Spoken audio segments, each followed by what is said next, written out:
تدبر کو عقل کی اعلیٰ ترین صورت کہا جا سکتا ہے، اسی لیے قرآن میں جا بجا تدبر اور تفکر کرنے کی ترغیب دی گئی ہے۔ یہ صحیح ہے کہ آج کی جدید ترقی یافتہ دنیا میں تدبر اور تفکر ہی کا سب کچھ کھیل نظر آتا ہے، لیکن یہ بھی کھلی حقیقت ہے کہ اس ترقی کے باوجود زندگی میں سکون و اطمینان باقی نہیں رہا ہے۔ عہد حاضر علم و فن کے اعتبار سے عہد ماضی سے ہزارہا گنا بہتر ہے۔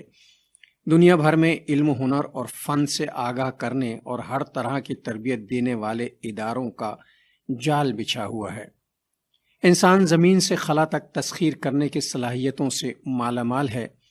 ہر روز ایک نئی ایجاد آنکھوں کو چکا چون کر رہی ہے، ایک نئی تبدیلی رونما ہو رہی ہے۔ اس کے باوجود پوری انسانیت ذہنی سکون، فکری آسودگی اور روحانی اطمینان سے محروم ہے۔ ایک دوڑ ہے جس میں سب سر پٹ دوڑے جا رہے ہیں، منزل سے ناآشنا اور انجام سے بے خبر۔ ایک لمحہ بھی ٹھہر کر کوئی یہ سوچنے کو تیار نہیں ہے کہ جس کائنات کی انگنت نعمتوں سے ہم ہمہ وقت فیض یاب ہو رہے ہیں، جس کے سربستہ رازوں سے روز پردہ اٹھ رہا ہے، جس میں ہم عارضی زندگی گزار رہے ہیں، اس کا انجام کیا ہے اور تھک ہار کر کہاں جا کر ٹھہر جانا ہے۔ ہم نہیں سوچتے کہ ہمارا اصل مقصد حیات کیا ہے اور ہمیں کس مقصد کے لیے دنیا میں بھیجا گیا ہے۔ پیدا کرنے والے کا ہم سے کیا مطالبہ ہے؟ اس جیسے ہزاروں سوالات تدبر و تفکر سے تعلق رکھتے ہیں جن پر غور کرنے کی ہمیں فرصت نہیں ملتی۔ ہم مادی ترقی، اسباب تعیشات اور مال و دولت کے انبار لگا لینے ہی کو کامیابی کی دلیل سمجھ بیٹھے ہیں، حالانکہ ان سب کے حصول کے باوجود ضروری نہیں ہے کہ ہمیں ذہنی سکون اور روحانی تسکین میسر آ جائے۔ عقل و فہم انسانی اعزاز ہے اور بے حد کارآمد شے ہے، لیکن عقل کو بے لگام چھوڑ دینا تباہی و بربادی کی دلیل ہے۔ عقل کو چراغ راہ بنانا چاہیے، نصب العین نہیں۔ بقول اقبال، گزر جا عقل سے آگے کے یہ نور، چراغ راہ ہے منزل نہیں ہے۔ انسان کو جو چیز حیوان سے ممتاز کرتی ہے وہ دور اندیشی ہے۔ حیوانات پر ان کے جذبات حکمرانی کرتے ہیں، لیکن انسان جذبات کو عقل کے تابع رکھتا ہے۔ انسان دوربین و دور اندیش ہوتا ہے، وہ صرف اپنے نہیں پوری انسانیت کے بارے میں سوچتا ہے۔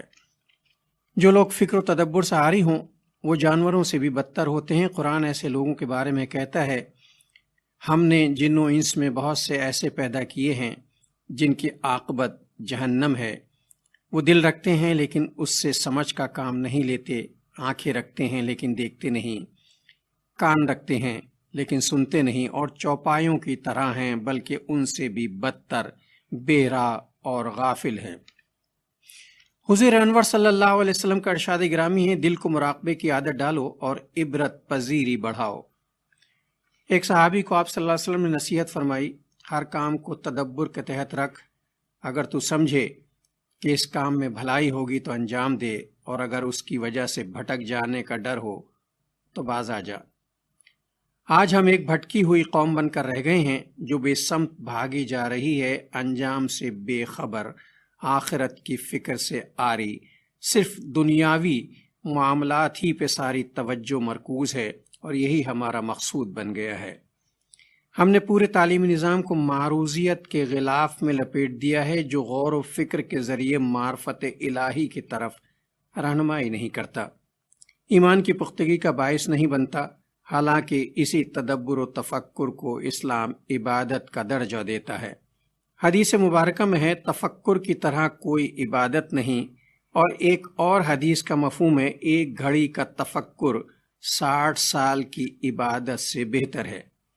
تفکر و تدبر بندے کا خدا سے تعلق مضبوط کرتا ہے اور ہر شے میں اللہ کی نشانیاں نظر آتی ہیں، لیکن ہم تدبر سے عاری قوم بن چکے ہیں۔